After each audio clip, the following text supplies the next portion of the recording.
Simon here from Hello!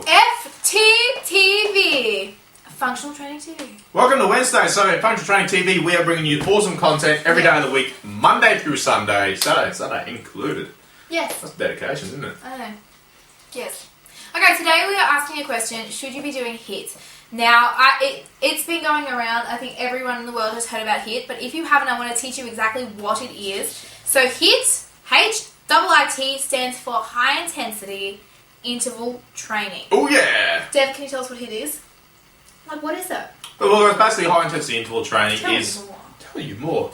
So it's basically a style of training where we work really, really hard, so super 140% intensity for a short period of time, and then we stop and then we rest. So it brings our heart rate up really high, and then we bring it back down for a short period of time while we rest. Yeah. And then we hit it 140% again, so we smash it back up again. Yeah. So it goes like this. Your heart rate. Yeah, basically, guys, if you didn't catch our video yesterday, we talked about boring cardio. And we delve a lot into like the heart rate side of things, so about HIIT training versus cardio and whatnot. Yeah. So, guys, if you haven't seen that video, go back and look at it. That was yesterday. That was Tuesday's one. So just scroll back up, you should find it, or head to the YouTube page as well. Yeah, it is there. Excellent. Okay, so high intensity interval training. Yes, you should definitely be doing it. Tell everyone about your 9 times fact. Oh yeah, so basically, again, yesterday, guys, in a 2004 study at the Laval University, Quebec, in Canada, I don't think that was Canadian accent, but anyway, they found that high-intensity interval training was 9 times more effective for losing fat than steady-state cardio. So, high-intensity interval training, the benefit of that, the number one benefit is fat burning. You're going to get fat burning results if you do high-intensity interval training. So you're going to burn more fat.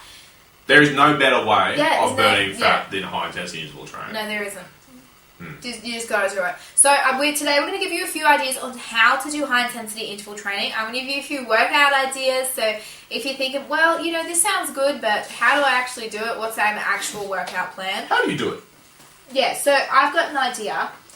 I've got a workout plan. I do this when I go for a run. So instead of steady state cardio, again, you want to be going hard, slow, hard, slow, hard, slow. This depends on, obviously your fitness level. Beginner, I want you to do a light jog and a walk, and you want to alternate them.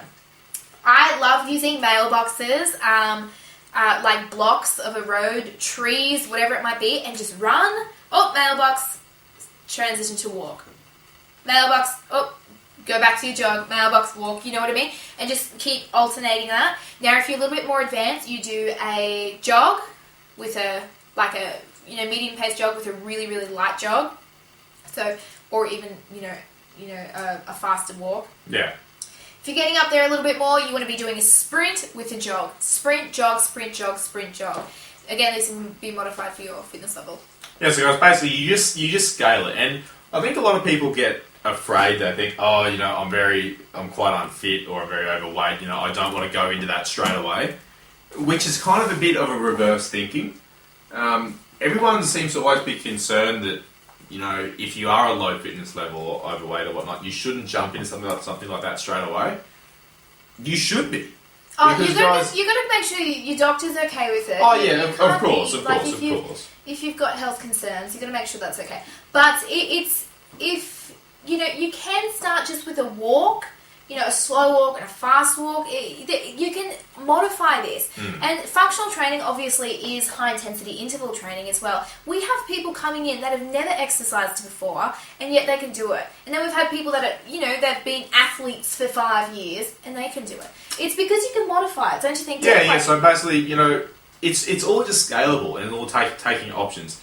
You can be like I just said in functional training, you can have someone who is incredibly fit and an ultimate beginner in the same class, and they still get an awesome workout in because it's all at your own level. Yeah, it's all self-paced. So you just do what you can. If you need to have a break, you do. If you're super fit, you just push harder and harder and harder. Yeah, excellent.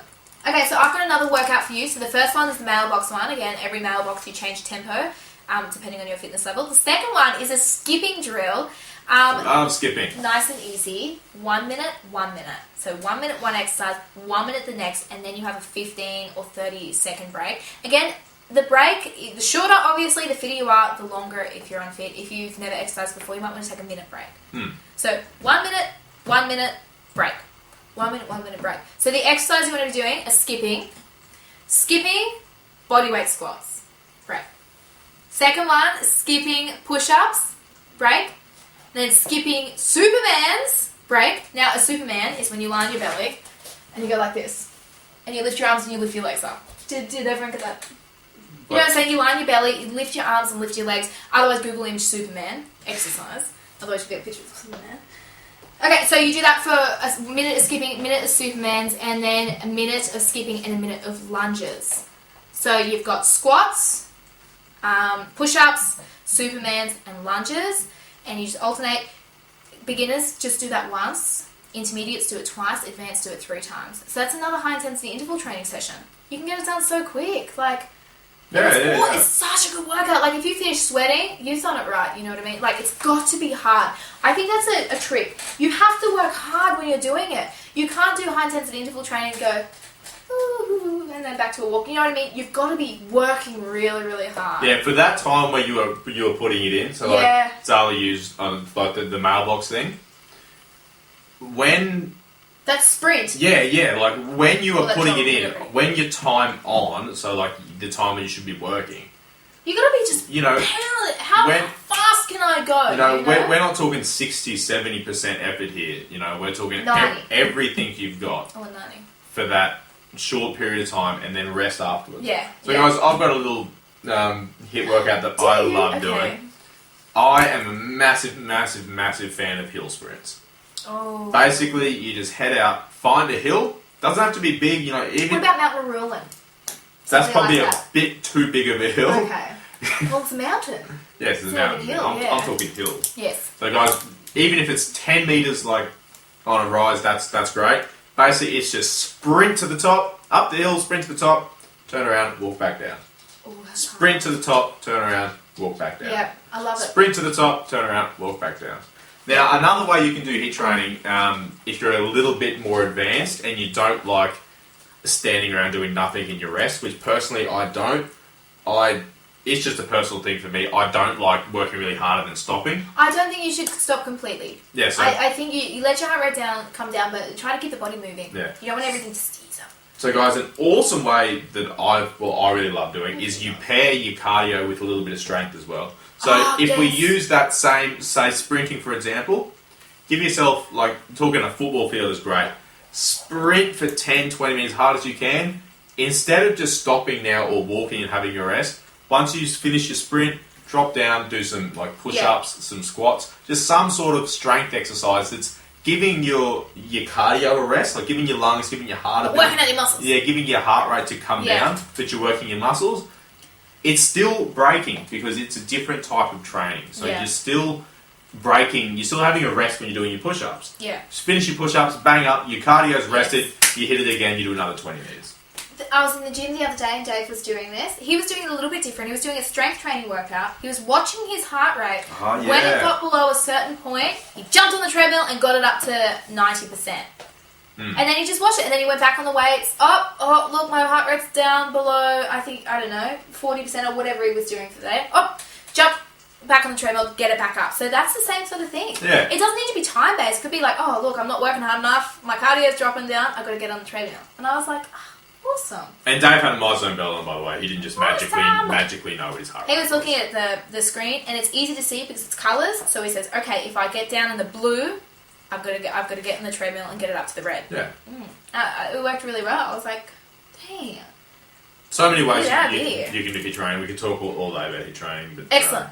Okay, so I think that's all we've got to talk about. I think that's it for Wednesday. Basically, we don't want to overcomplicate it. HIIT training is great if you want to burn fat. It's really, really good. It gets your metabolism just firing. It's really great for increasing muscle mass as well, if you do the strength training aspect as well, which we definitely recommend. I would highly recommend it. Yeah. Okay, so again, I want to go through the ideas so you can start doing HIIT training straight away. So first one, mailbox, sprints and jogs, or jogs and walks. Second, my skipping drill.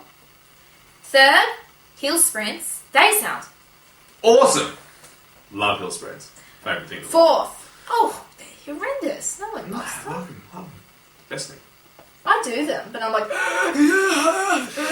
and just the top of the hill just keeps seeing so far. Like you look up and you're like, I'm nearly there, and then you look up again and you're like, I'm nearly there, and you just keep running. Anyway, 4th, cardio strength. So like Devin said, sprint, do some push-ups, do some bodyweight squats. Just alternating cardio and strength. Yeah, is so really, really effective. you just do your strength for your cardio rest, basically. The 5th one I was talking about is that gym workout that Dave did. Let's call this a Dave workout. The Dave workout. Yeah. So basically, keep your eye on your heart Dave. rate, and then, when it gets down, woo, do some burpees, get on the treadie, get on the elliptical, whatever you need to do, get it back up straight away. 6th one as well, if you don't want to worry about creating a workout plan, or if none of them you're like, dang, just don't want to do them, really good thing is functional training as well. So functional training is a 30-minute session. You do your 30 minutes and you go home. That's all you need to do. Yeah, you don't have to plan it. All you got to do is rock up and you're done. And it's always different. I love that. I did it this morning and I'm like, this is so different to the one I did yesterday. We did so many planks this morning, Dev. I'm going to have rock hard abs for so long. So anyway, guys, don't laugh about that. Serious. we might throw those workouts in the comments as well. Yes, so you have a look. You can access and know exactly what to do. Ask your coach, ask your trainer, ask us, other ideas. What else? Tell us your personal situation. Yeah. Say, look, this is what I want to achieve. How do I do it? And we'll help you out there. So. Awesome. Alright, guys, thank you for tuning in. For 3 sessions a week of high intensity interval training a week. Yes. That's what I recommend. Yeah. 3 30-minute sessions a week. 3 to 5, we really wouldn't recommend doing over 5. Yes, 3 to 5. Because it's so hard to core. You don't want to do it for... No. Ah. Alright, guys, well, thank you very much for tuning in to FTTV on your Wednesday. We hope you enjoy the rest of your day. Yes. Oh, we will see you tomorrow. Tomorrow we are talking about strength training myths. Oh, big taboo subject. I know, it's Thursday tomorrow. I'm going to be talking about that. So, guys, if you've been weighing up about, whether you'd like to do strength training or whatnot, make sure you tune in tomorrow. And people say all these things, and I'm like, it's not true! So, I'm going to get all that off my chest tomorrow. Don't you hear that? And all you're the time, all the you time. kind of just want to be like, all the time. So, anyway, we'll see you guys, tomorrow. thanks for joining us. We'll see you tomorrow. Bye! Bye.